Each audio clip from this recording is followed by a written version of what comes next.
Hello everyone. This is going to be a part 2 on Thailand retirement. The first part was about whether you wanted to come for your retirement to Thailand to find a companion, a girlfriend, a wife. And the reason that I got 2 there, because I consider a companion just a friend.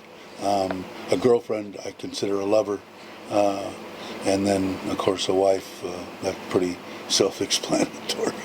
Anyway, so what to expect coming to Thailand? What I ran into, what happened to me again, what happened to me personally. My wife had passed away. I was sitting in a big home, obviously grieving. Wasn't uncomfortable. I think I've said that in my other videos. I just was having a hard time. So I said, well, we were going to come, I'm going to go. So I booked 2 weeks to Surin Beach, very nice hotel. Not going to remember the name of it. Absolutely gorgeous hotel. Anyway, rented a PCX, I dropped it off there. I drove all around for 2 weeks, and before I even came back home, I went to the service apartment and said I'd like to book 2 months, starting in 2 weeks. So the end of November, I jumped on a plane, 1 suitcase, 2 suitcases, a carry-on and a suitcase. Came to Thailand. Rented my, well, I didn't even rent my house out at that time. I rented out the guest house, and then I ended up renting wasn't really a rent. It was a very, very, very reduced rate for someone to go in there, a friend, and take care of the house and have a place for them to live. Came to Thailand, met some great people, met the real good friend that I have here in Thailand that I don't get to see enough. He lives in Udon. His name's Bob, and his wife, they owned a coffee shop. Went there every morning, had my coffee, drove on the beach, to the beach in the morning, watched sunrises. It was awesome, awesome. What do you need to get used to? The first thing that I needed to get used to at that point was the humidity. I was semi used to it because Costa Rica is almost the exact same climate, but completely on the other side of the world. But the exact same, just as far away from the equator, same temperatures, same humidity, same rainy season type stuff. So I was, pretty used to that. That's kind of a hard thing to get used to. Am I used to it now 2.5 years later? A little bit now. But still, I mean, it's devastating when it's almost 100 degrees out and the humidity's 80 some odd percent. It's nasty. But it wasn't a problem for me. I just come in and turn on the air conditioner, or you go to a restaurant, go to a bar, go wherever you want to go. You don't have to sit out in it, I guess is what I'm saying. The second thing that was hard was, and it's going to be hard for I think just about everybody, I've went through this in other videos. The biggest thing that I see from expats is having to leave their family, their grandchildren, their children. My plan, and I have enough money. I can't do it now, obviously, but was every 3-4 months travel back for at least a couple weeks and go see my son, my grandkids, my mother, my family, and my friends. So the hardest part is doing that.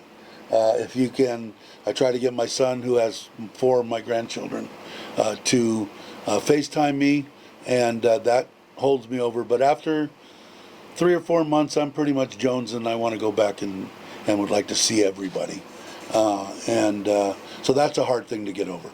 If you can get over that obstacle, and basically the climate, I mean, you've seen pictures of Thailand, and the oceans, and and it's always warm enough to go swimming in the ocean, always. So that's, like I said before, Christmas, you're out there just frolicking in the ocean, always something to do. Now granted, if you're on a little bit lower of an income and retirement, you're going to have to, stay at home more, watch your money more. But like I said before, that 25 to 3,000, 35, somewhere in there is a good number for me. Can a single person that doesn't drink, doesn't spend a lot of money, just wants to come to Thailand to relax, can they live on 1,500, 1,600? Sure. It's going to be, you have to figure out how you're going to stay here, because if you're, if you're 50, you have to make a certain amount of money each year, or have 800,000. Now, if you have a retirement and you have 800,000 baht that you can put in a bank in Thailand, you're set. You just leave it in there, don't touch it, and you're fine. I don't see any reason in the world why you couldn't find a very nice place. Granted, where I was in Kamala, in Phuket's probably some of the most expensive places to live in Thailand. Surin, Chiang Mai, Chiang Rai, some of the areas like that, probably the cheapest places to live. But, right now here in Surin, you can go find a very nice one-bedroom apartment, I don't know, 6,000 baht, 5,000 baht, with air conditioning. Of course, you have to pay for electricity and water, but most of the time it comes with Wi-Fi. If not, it's not that big of a deal. So, yeah, what is that, 30, 60, 90, 120, under $200? I mean, where are you going to go? And I only know about the U.S., I don't know about the U.K., but I'm sure they're close to the same, and find a one-bedroom apartment for under $200 U.S. So the money, it all depends on what lifestyle you want. Another big thing that I really didn't hit in the last one was, I did a little bit, but dating and stuff like that can be expensive. Depends on what you're looking for. If you're looking for a good companion, girlfriend, wife, it's probably not going to be so bad, because if you hit it off fairly early, you're just talking about 2 or 3 dinners a week, maybe an afternoon on the beach, maybe a snorkel trip, and you're getting to know each other. But they're not, they're 40 years old. They're not looking to go out every night till 2 in the morning and drink, and, spend 5,000 baht in a night. They're just not that way. But again, depends on what you're looking for. And then most of that stuff with my wife, we still love to go out to dinner and stuff like that. So we do that. But again, it's going to all be driven off of how much money you make. Was it a pain in the butt, and is all the stuff true that you hear about immigration? My personal opinion is no. The stuff that you hear about immigration being, they change from day to day, they tell you to bring one thing, you come in the next day and they want something else, yes, that's Thailand. But once you accept that fact, you go, okay, I'll be back tomorrow. Go get the paperwork, bring it in. They're all smiles. You did what they wanted you to do. They sign everything you got, and you go on your merry way. People that are uptight and nervous and, anxious all the time, and, you need to calm down or find someplace else, because Thailand's really easygoing. Most countries that I've been to are easygoing. So if you accept that, and I had like the worst temper in the world, so it was hard for me to try to calm myself down. But alrighty, I'm back. I'm sorry, I had to go get something to drink, so I have it now. And as I was saying, I had a short fuse when I was younger, and you need to get over that if you're going to get through the immigration process at all, or anything here, getting a license, getting anything. It's going to be, it can be as bad as you want to make it. If you want to make it a horror show, yeah, you can, no problem. Just act like an idiot, yell at them, stuff like that, and you'll never get anywhere. But if you want the fight, it's there. But otherwise, if you're cordial to them and give them what they want, they'll bend over backwards for you the next time you come in, and you've got to do it that way. Let's see. What else can you expect? What I did when I first got here, I was scheduling three and at least two or three trips, 4-day trips each month. I had put away money for that for traveling each month, and it was great. That's what makes it nice. You can, depending again on your situation, but you can travel, and I suggest travel as much as you can. Go see as much of Thailand as you possibly can. For me, when I got here, I did a lot of traveling. I went out and I got a PCX 150, which is an absolute perfect scooter as far as I'm concerned. Honda makes one of the best ones. Either that or a Click, a 125 Click. But the 150 has just enough, and I'm a big guy. But I did 90 kilometers everywhere. I drove it for a 5-hour trip from Kamala to Krabi. Went up to Kolak. Went all over on it. But you can also schedule ground transportation, buses, planes, whatever you want to do. I was in Phuket. I was only like maybe half hour, not even 20 minutes from Phuket airport. From Phuket airport, sorry, I dropped something. So I'm only like 20 minutes from Phuket airport where I was in Kamala. So you could go to Phuket and fly wherever you wanted to, pretty much. If you had to, you'd have to hub out, fly to, to Bangkok and then go wherever you want. But I would suggest seeing as much as you can, especially if you're a single person. And again, this could be male or female. I'm telling you about with the girlfriends and that kind of stuff on the male side, but just to enjoy Thailand, it could be either or. But I would see as much as I could. I bought the scooter and then did some local traveling, which I enjoyed. If you're not comfortable, I've been on two wheels since I was 2. So I'm very comfortable on 2 wheels. If you're not, then don't. Just use ground transportation, taxis, whatever you got to do. And then just use the airplanes and buses. The buses are great. I've been on a couple of trips from Surin to Bangkok, air conditioned. It's a long trip, but it's like being on an airplane. You've got your own television, you've got headsets, you've got reclining chairs. It's very, very comfortable. And go see as much of Thailand as you possibly can. You'll never regret it, that's for sure. And that's what I did. Now I bought a scooter. It made it a lot easier on me. I only spent minimal amount of money on gas each month and went pretty much wherever I wanted. And I think it's a necessity if, again, I want to emphasize that you feel comfortable.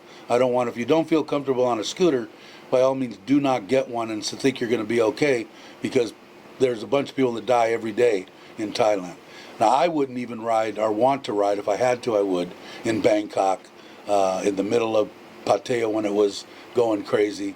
Kamala was nice, even when it was busy tourist season. You could still get around. You always got to watch. I've been a defensive driver since I was 15. So, but it was nice to have. So if you feel comfortable, by all means get one. You can buy them fairly cheap. I think I paid 45,000 baht, which would be what, 3, 6, 9, maybe 1,700, something like that for my PCX, and it was a 2014, I think, something like that. So anyway, I would definitely, if you can, like again, if you feel comfortable, get a scooter. What I did was, it was almost, I had a kitchen where I was at in my 1 bedroom. To tell you the truth, you're not going to want to be locked in the room. Maybe you will, I don't know. But, you're going to want to get out. It's very cheap to eat street food. The street food is absolutely delicious. You can tell them that you don't want it spicy. They'll accommodate you. I like it spicy, so most of the time I have to express to them, I know I'm white, but I like it hot, hot, hot, and they usually understand. But you get out. It was, I don't know, by the time I figured out what I bought, what went bad from what I bought at the market, it was cheaper for me to go out and eat at least 2 meals a day, and that was usually enough anyway. And then keep it at home, milk and cereal and bread, butter, eggs, stuff like that, and then eat out most of the time because it's so cheap. You know, you could eat all day for $8. Easy. You can do it on 5, but if you want to eat a little bit differently, it's going to be 8. Eating. If you want your Skippy peanut butter and your Flintstone Pebbles and your, you know, your U.S. or, you know, probably the same from Great Britain too, or any other country, the import taxes are phenomenal. So if you want that, expect to be paying exorbitant amounts of money for that. If it's something that you want, by all means get it. I used to buy the peanut butter. I didn't care every once in a while. I just wanted a teaspoon of peanut butter, you know, twice a week or something. But if you can get away with, I found lots of Thai cereals and cookies and crackers and stuff like that that were exceptional, no problem. And if you eat that, you can save a lot of money. Here in Surin, I have no fast foods. I have to drive to Buriram, which is an hour drive if I want to go to McDonald's. So I don't really want to go to McDonald's that bad, so I don't go. But there's no Burger King, there's nothing here in Surin. And nothing really close except for that McDonald's. And that's an hour away. But when I was in Kamala, I could drive to McDonald's, Burger King. KFCs are all over. I can get KFC here in Surin, and I do. But mostly I eat Thai food. My wife or my mother-in-law will make, or the children will make something to eat. But if you're there and you're by yourself, check out the street food. Find out what you like. Very cheap. Like I said, I was buying all sorts of stuff, loading up the refrigerator, and then I'd go out and somebody say, "Here, why don't we go over here? Why don't we go here?" A week later, half the stuff in my refrigerator was rotten, and I threw it away. So kind of think about that. You know, the just the little necessities. I mean, you can run down to 7 or Big C or any place and get milk and like I said, bread. The little things. Something you want to know about, some noodles or something in case you wake up in the middle of the night hungry. I'm too lazy to get out of bed to make something to eat in the middle of the night. But let's see, what else can you expect? Humidity, probably missing family, transportation, eating, obviously we just went over. But, you know, you'll get used to it. It took me like about 2 months to get used to exactly the swing of things, my norm, you know, what was going to be my norm. And then you can go out at night. I only went out I was 8 months in Kamala. I went out like 3 nights, and I was back by 8 o'clock. You know, because I don't drink. I don't get intoxicated. I drink, but I'll drink 1 or 2 beers and I'm done.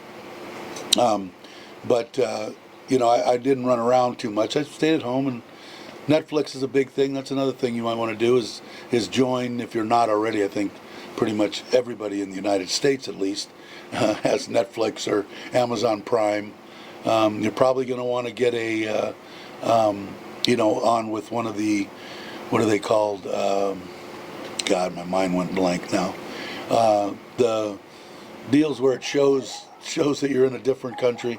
God, boy, am I bad. Anyway, I've had the same one since I was in Costa Rica in 2014. So, but you don't want to get that because you can't watch the Amazon Prime unless you're, you know, in the United States. I forget what they're called. You'll know, I'm sure. Everybody's yelling at me through the video. It's this, you idiot. No, but you'll want to get. I got I think I have Hula. I have way too many. Hula, Amazon Prime, of course Netflix. I don't watch any TV, any normal TV. I watch movies. I watch old shows that I remember from the past. I'm in the middle of Master Chef right now, you know, and I'll watch and binge watch for a little while. But there's so many shows, even the shows that I grew up with, that I plan on watching, I hope. You know, Gilligan's Island, you know, some younger people are going, what the hell is Gilligan's Island? But anyway, so I would at least have Netflix, and Amazon is okay, but I would It's expensive. I don't know. Depends again on what your budget is here in the when you come.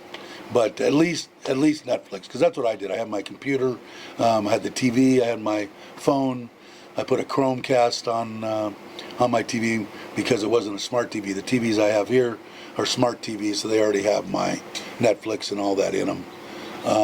But that's a thing, because you can get bored, a little bored, unless you're just. I'm a little old, If I was 15 years younger, at 50 years old or something, I'd run around a little more and go out and, and I do go out. We're building a home right now that you'll see if you check out my channel. But let's see. Okay, so you got your semi-entertainment, your boredom entertainment. What else would be a stickler thing for somebody moving here? I can't think. I'm sure that there's more, but those are like the major ones. But you can find pretty much any budget that you're getting. Now, I don't know what the retirement and stuff is from the UK and France or Germany or what it is. I only know what's in the United States. And I know people that are on $1,400, $1,500 a month Social Security, and they're living just fine. They go out and drink every night? Nope. Do they have girlfriends and wives? Yes. They go out to dinner 2-3 times a week? Yes. It all depends. How much you spend on transportation, and you can move your money around. But I feel more than confident saying, if you're not a drinker and a partier, that $1,500, right around in there, 13, 14, you can make it work. Now, you might not live in the middle of Phuket in a condo overlooking the water, but you can find a nice place in Chiang Mai, Chiang Rai, Surin, any place in Isan, even in Phuket. I mean, you might spend a little bit more, but if you want to be there, Rayong, Hua Hin, Pachuap Kurikan, all those areas are wide open now. Depends on what you like, as far as, and I mean wide open, that once everything gets going, you'll be able to go any place in Thailand. But I feel more than confident that you can do that. So I would just put together what your budget's going to be, how much money you plan on spending on everything. Keep in mind the things that I've said. If you have any other questions, please, by all means, leave them in the comments, and I'll try to answer as much as I can. So I know I'm probably forgetting something, but maybe we'll do another video. People ask questions, maybe I'll answer the questions in a video or a live stream or something. Anyway, if you would, please like and subscribe. Thank you very much for watching, and I will see you on the next one.